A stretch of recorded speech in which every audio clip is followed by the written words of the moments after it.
drop out in gymnastics, drop out in table tennis, drop out in whatever sport. Always, if you see some papers on dropout, it's always about mentality or psychological factors, or my trainer doesn't like me, I don't like the sport anymore, it's boring, and you're not going to play table tennis anymore. And what we saw in gymnastics, we tested every year 100 gymnasts, the best of the 7-year-old girls in Flanders. They were all there standing in their nice gymnastic suit, and they all thought that they would become the next Olympic champion. They were all there, 7 years old, and the trainers also believe that they will be the next Olympic champion. This is high pressure, of course. And what we saw is that from the 100 that we have here in the beginning, after 5 years, only 15% is in the group. So this is really a problem. And we did an analysis, which we use also in medicine with cancer patients, a survival analysis. You give them a medication, and if you give them the good medication, probably they will survive longer. And if you give them better medication, they will survive longer. So which medication do we need to survive here? So you will drop out, but you will drop out on different speed. And this is two groups, only one item, a sprint, because you see it, if you sprint faster than 3.9 when you're 7 years old, your chances are 67.6% higher than if you run 4.28 seconds on 20 meters. It is 4/10 of a second. 4/10 of a second for 70% more chance to survive. If you add this with all the other characteristics, you have a good idea which are your chances to survive.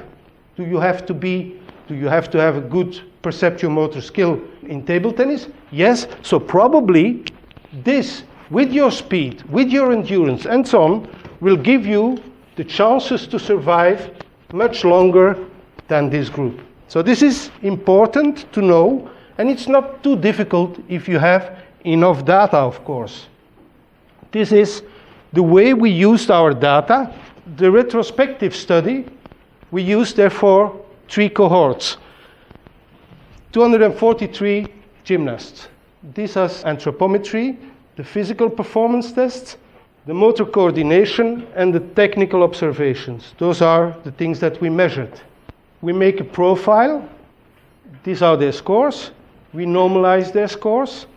And then we did some different analysis. The survival analysis, discriminant analysis, cohort feature maps, and so on and so on. And it gives you an idea of who is going to survive. This was the decision at the baseline. This was the decision with the statistics. When using this technique, you see 243. Who is surviving? Well, we put here a 1. This will be green then. These are the survivors. And we have 35 of them left in the group, 243 at the beginning. And these are their different score sheets. So if you see a green dot here, it means that you have to keep him in the group. The original selection, this selection, was 138 people to develop in gymnastics, 138, which were in the selected group. But if you look at all those different techniques, you don't have 134, but you have 95 people to keep in your group, which is 31% less in costs. This is important, and your risk is a bit lower as well. So if you use the right statistics, the right tests, you will pay a lot less than it was before. What we also have is some false negatives, always. An exceptional sprint, for example, is the first that we have. We have 6 of them who have all these dots in red. And this is an exceptional sprint, but we didn't see it. Okay, so probably we should take the better sprinters.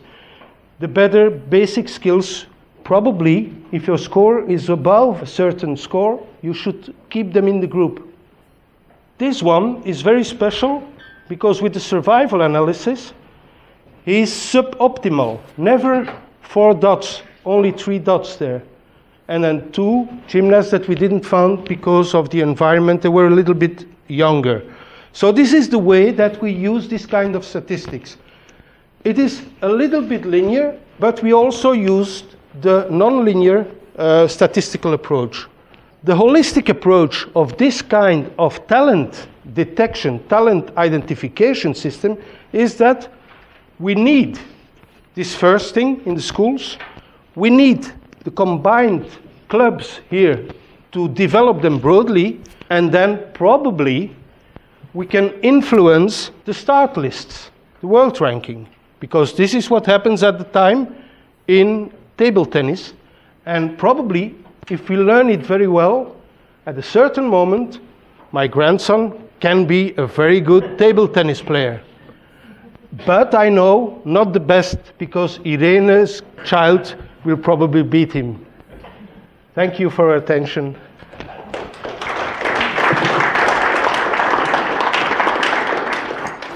We have learned that the maturation is very important. What are your recommendations to measure the maturation of young children? We used the Mirwald equation because Mirwald and Scherrer equations. For volleyball, For volleyball, we did different techniques. We also had the measurements of the RX and so on. But that's important to predict how tall they will be. But for maturation, the easiest thing is to use the Mirwald equation. The problem is, for Europe it's okay, but if you go to Asia, you have to remeasure all those things. So it's a bit difficult technique to do it. But this is easy if you use this technique, because then you have the sitting height, the height, the weight, and it gives you an idea about the maturity. But you're happy with it? The volleyball players asked us to do some other techniques as well. So we're happy with it to have a broad idea. It gives you an idea of a late maturer and an early maturer.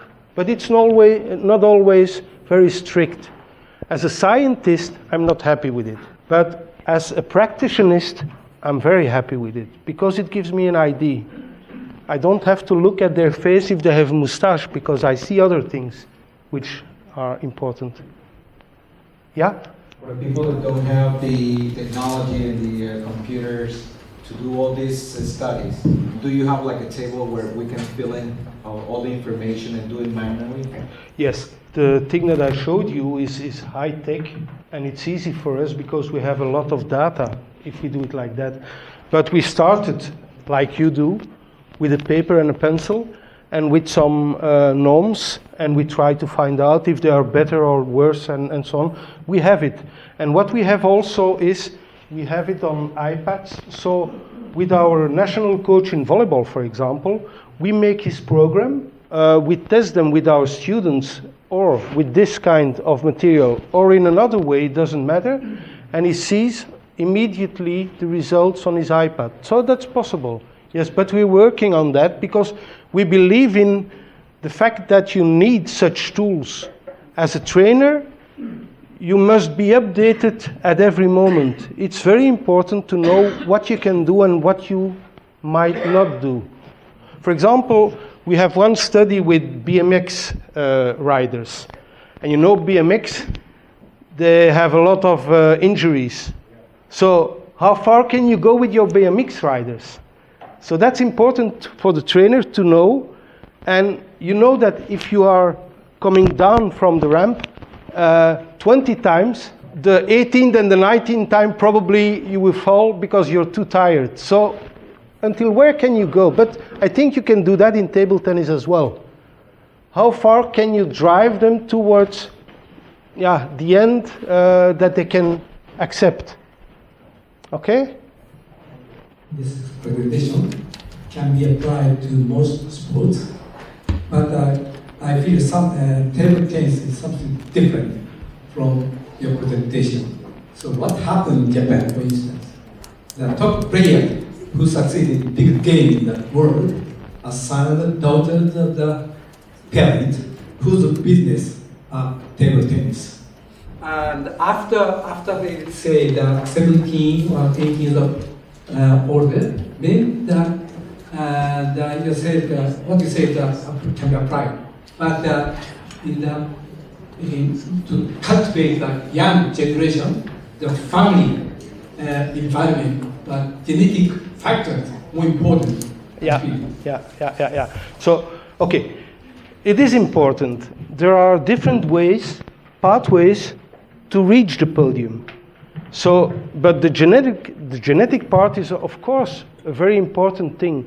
If you don't have the genes, you will not be a table tennis player. If you don't have the parents, if you're not in the environment, those are all things that you can measure. Have I got the ability to train with a good trainer, or do I have to train with a bad trainer? This makes the difference between becoming a champion and not. But if you know all the children in the beginning and you see them in the schools, and you know as a teacher that this guy has got the genes to become a very good table tennis player, and he plays with a bad coach, why shouldn't you take him into another club where he's got better environment, better coach, the parents, and so on and so on and so on. Everything is in the same line to become a champion. It's not only about the champions. What we try to do is we try to make everybody happy in table tennis. Everybody happy. So I can't play table tennis, but I can be happy by playing table tennis. And you're a champion, and you have to train in another way, and you need the best support to become a champion. So then you will be very happy, because that's your ambition. My ambition is only playing and having fun. Okay? Thank you. Thank you very much.